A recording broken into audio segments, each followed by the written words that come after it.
I remember vividly, jasmine tangled tightly around pale balconies, silk laughter twirling amidst golden lanterns. Everyone clapped, danced, toasted merrily while secrets crouched silently behind smiles. A glorious ceremony veiled darker motives slithering beneath lace illusions. Catherine, porcelain complexion, emerald pupils, fiery lips, walked elegantly toward destiny. She shimmered, glowed brighter than chandeliers flickering above.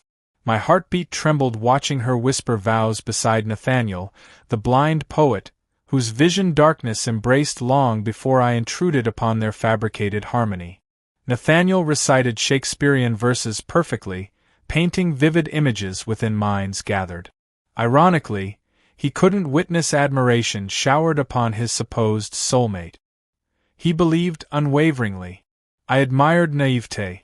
Catherine deserved awards, theatrics unmatched.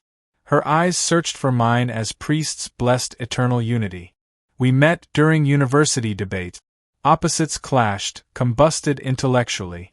Philosophy turned passion, discussions transformed into moans through shadows. She promised nothing, offered everything. I accepted terms without resistance, until love sprouted stubborn roots inside poisoned soil. One evening under moonlit wine, Catherine confessed dreams, ambitions inaccessible through fidelity. She believed liberty stemmed from secrecy, thrill, and deception. Her plan brewed: marry someone trustworthy, unable to detect betrayal. Blinded by sightlessness. Her reasoning? Nathaniel's world existed through sound, scent, touch, not vision. Guiltless playground. I laughed nervously when first proposed. My conscience hesitated, scratched hollow ribs.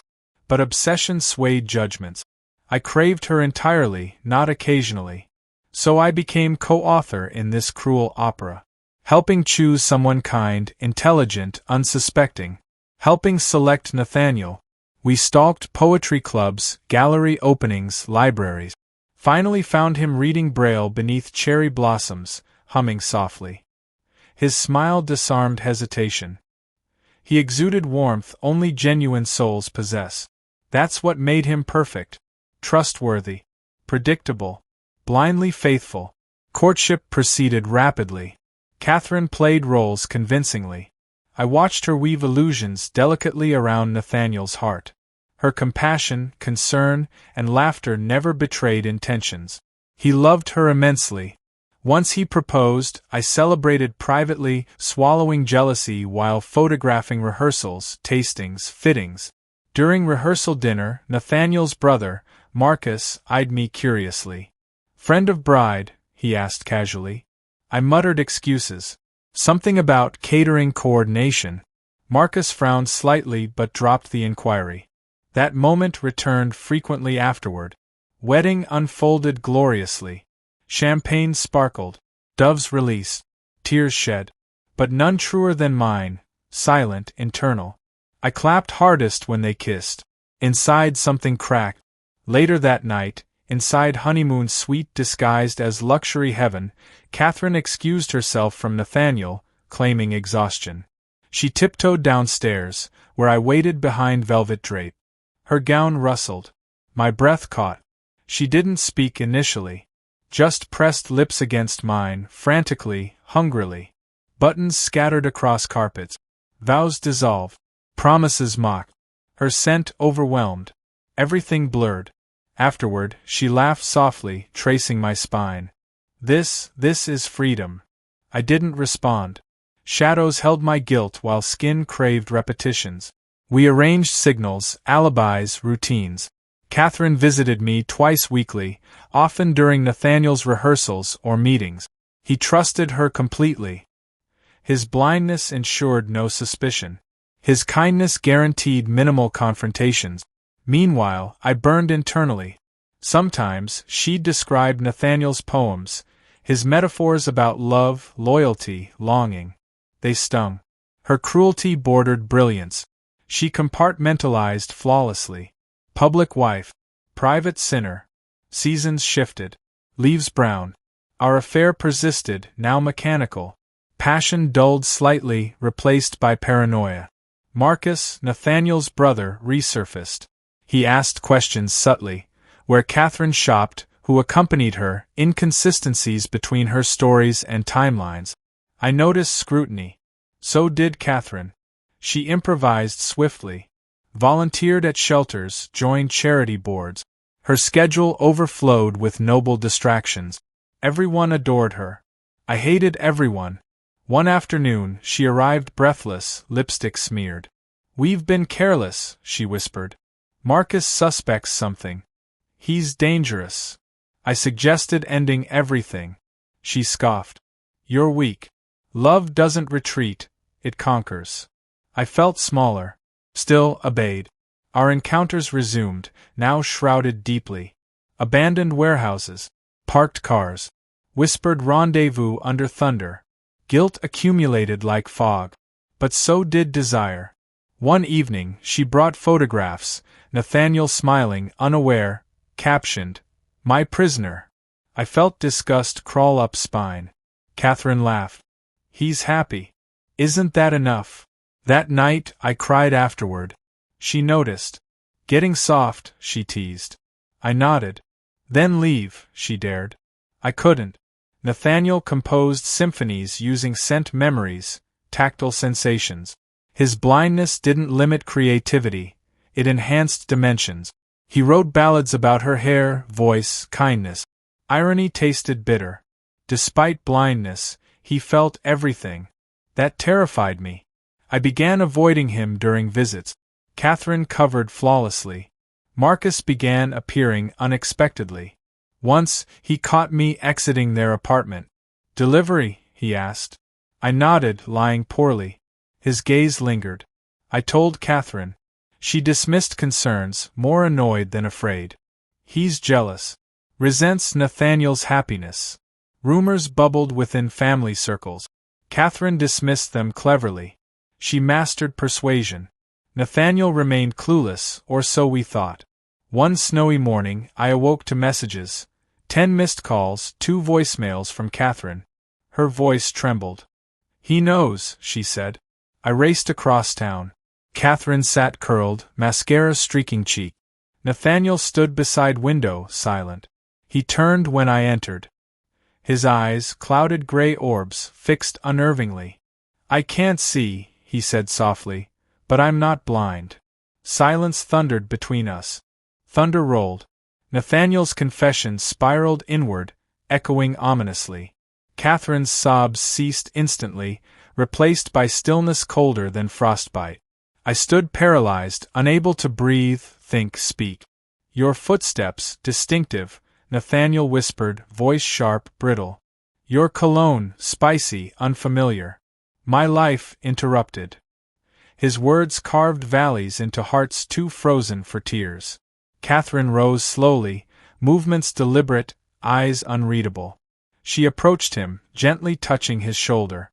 He flinched slightly. "Please," she began, but failed completing anything truthful. I counted heartbeats, Nathaniel continued, each syllable slicing. Yours raced differently. Whenever silence spoke, shadows echoed unwanted names. My jaw clenched. I opened my mouth, releasing useless syllables. "It wasn't supposed," I stopped. Excuses felt cowardly hollow.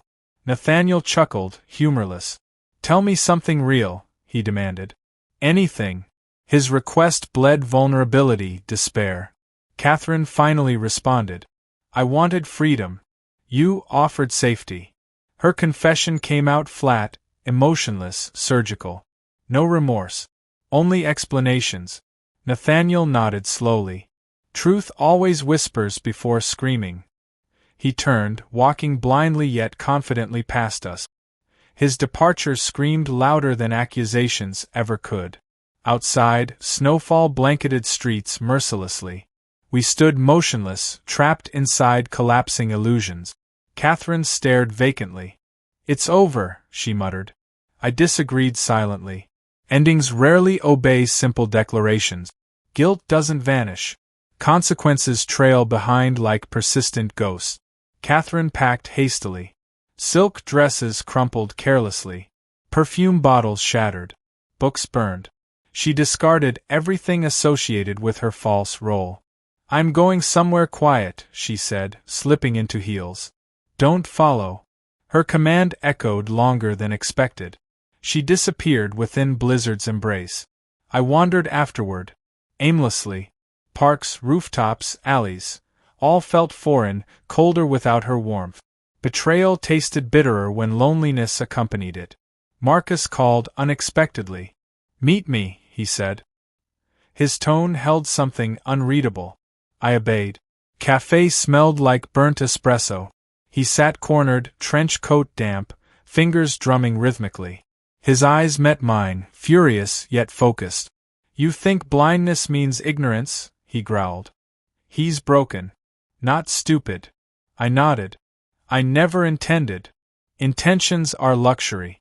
Outcomes matter." His voice cracked. He loved her. Silence stretched awkwardly. Finally, Marcus spoke again. "He's leaving. Europe. Somewhere distant. Wants nothing remaining." I felt my chest tighten. "And Catherine?" Marcus scoffed. "Gone rogue.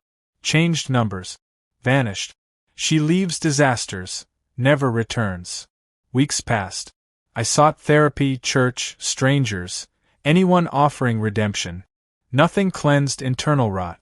Every mirror reflected shame, every touch remembered sin. One afternoon, a letter arrived. No return address. Handwriting delicate, familiar. It read, "If you're reading this, I've disappeared properly. Freedom's costly. Love cheaper. Don't chase ghosts. Find someone whose eyes see everything. Especially your flaws. See." I burned it after reading. Watching ink curl, paper crumple into ash brought mild satisfaction. Nathaniel's book released months later. Titled Eyes Unclosed. Dedication read, "For those who loved illusions more than truth." Inside were poems drenched in sorrow, betrayal, strength. Critics praised vulnerability. His fame surged. I attended a reading anonymously. Sat far back. Heard every verse pierce like bullets. He never mentioned names. Never exposed. Only truth, raw and poetic. Afterward, I approached. He stood beside podium, autographing copies, smiling faintly. "Beautiful words," I said quietly. He paused. "Thank you." I began, but failed continuing. He tilted his head. "Redemption doesn't require permission," he murmured. I walked away silently, tears freezing mid-fall. Years passed. Seasons layered over regrets like sediment. Scars faded, though never vanished.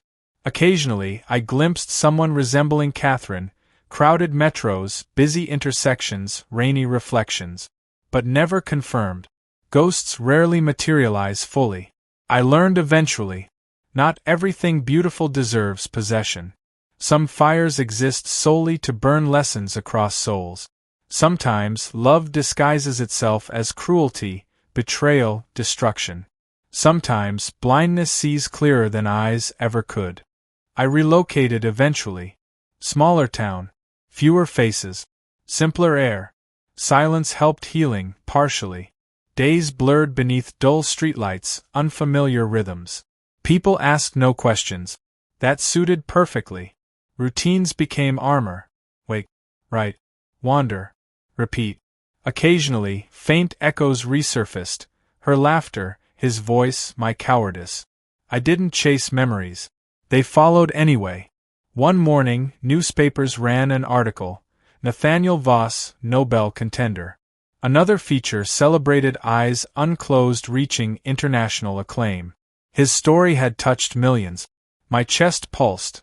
Envy, pride, regret mingling indistinctly. I folded the paper. Tossed it inside a fireplace. Watched accomplishments vanish in orange hunger. Smoke smelled like failure. By spring, insomnia returned. Thoughts refused obedience. So I painted walls, rearranged furniture, redecorated darkness. Still, guilt seeped through wallpaper. A neighbor moved next door. Her presence subtle, books, cats, wind chimes. Her name? Simone. We met over groceries. She smiled differently than Catherine, softer, honest. No illusions. just grounded warmth. Simone noticed sadness immediately. You hide it well, she said casually during tea. I almost denied it. Instead, I stared into my mug. Steam swirled like forgotten dreams. She visited weekly.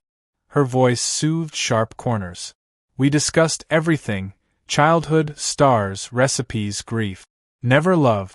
That word still felt venomous. One rainy afternoon, she brought records: jazz, blues, even obscure folk. While Billie Holiday crooned, Simone asked, "Have you ever broken someone completely?" I froze. Every muscle stiffened. She continued, unaware, "Because someone did that to me once. Took pieces. Left shards." I stared through window panes. Droplets blurred reflections. I whispered, "Yes." She didn't probe further. Respect tasted bittersweet. Days passed gently. We cooked, danced poorly, shared silence without awkwardness. Still, I withheld everything: the truth, the affair, the ashes I carried everywhere. Nightmares returned anyway. Catherine's eyes, smug, feral. Nathaniel's voice, hurt, resolute. Marcus's judgment, burning. One night, thunderstorm raging outside, Simone found me outside barefoot, soaked, trembling. She pulled me inside, handed towels, said nothing, just waited. I broke. Told everything. Every chapter. Each sin. Nothing omitted. She listened, jaw clenched, eyes misted. Not with horror, but understanding. When I finished, she asked softly, "Do you think forgiveness is something others give, or something we allow ourselves?" I didn't respond. Not immediately. Because I didn't know. She stood, hugged me tightly. "You carry her weight, his pain, your choices. None of it belongs here anymore." I sobbed finally. Loud, ugly, cleansing. Afterward, she brewed cocoa, played piano. We said nothing further that night. The silence felt different, earned. Weeks later, Simone brought paint. "Try expressing without words," she insisted. So I did. Canvas bled confessions. Reds for guilt. Grays for silence. Blue streaks, regret. Yellow? Hope, maybe. Art healed places therapy failed reaching. That summer we traveled. Mountains, oceans, forests. I took photos. She wrote poems. Nothing romantic bloomed, but something sacred did. We lived honestly. Nothing hidden. Secrets stayed buried under past lives. One dusk, returning from seaside, Simone asked, "Ever consider contacting him?" I shook my head instantly. "What's the point?" She shrugged. "Sometimes apologies aren't for them." That haunted me. So I wrote a letter. No return address. No expectations. Just truth. "Nathaniel, your strength dwarfed my cowardice. Your kindness magnified my ugliness. You deserved clarity. I gave shadows. I don't ask forgiveness. I only wish you peace. Thank you for grace. Someone who finally sees." I mailed it anonymously. Released everything with that envelope. Months passed. One autumn afternoon, Simone handed me an envelope. No sender. Inside, a single sheet. "Some wounds don't require closure. But thank you for finally opening your eyes." And I smiled. Something inside finally exhaled. Morning crept over hilltops like forgiveness, slow, quiet, patient. I stood beneath oak branches, coffee warming chilled palms, reflecting on storms survive. Simone still slept inside, curled beneath quilts stitched with memories not yet painful. Peace lingered. It finally belonged. Though I lost Catherine, betrayed Nathaniel, scorched bridges, something unexpected sprouted: dignity. Fragile, growing. An inner garden. Messy, unfiltered, but real. Each day carried meaning, untouched by lust, untouched by performance. Local gallery requested my paintings. "They feel honest," the curator said. I nodded politely, unsure how to respond. Truth became currency after deception spent everything else. Simone's poetry appeared alongside my canvases. Visitors admired her verse, lines tinged with hurt, stitched by hope. We never labeled our bond, never forced definitions. What we shared couldn't be caged. It just existed. One evening, Simone handed me an old book, eyes unclosed, its spine creased, corners worn. Time, she said simply. I opened it again. Page after page, Nathaniel's words landed differently now. Not as accusations but revelations. He never hated me. He mourned innocence lost, trust shattered, dreams poisoned. I memorized every stanza, then set the book gently atop my shelf. Like a lighthouse, warning and guide. Simone suggested traveling farther. Let's vanish a while, she teased. I agreed. We ventured across continents, Moroccan deserts, Alaskan glaciers, Tokyo alleys, Irish cliff. I photographed textures, cobblestone cracks, cloud veins, city scars. She chronicled scents, overheard conversations, forgotten statues. Together, we captured the unseen. Once, inside a Lisbon cafe, Simone pointed discreetly toward another table.